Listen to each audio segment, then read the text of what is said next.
Amjambo.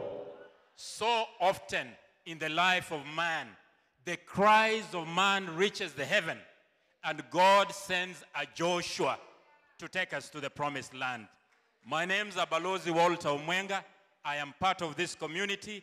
I have worked with Waziri under his leadership, and he has done excellent well.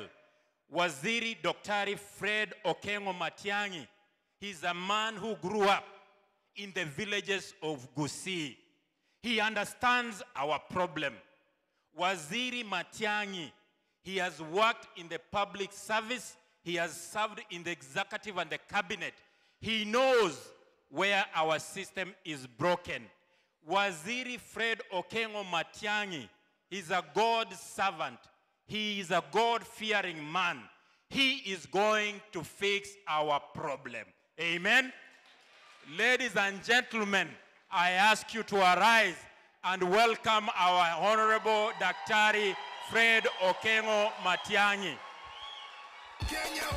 And as a tradition of Texas, he cannot leave Texas without us crowning him as a Texas cowboy.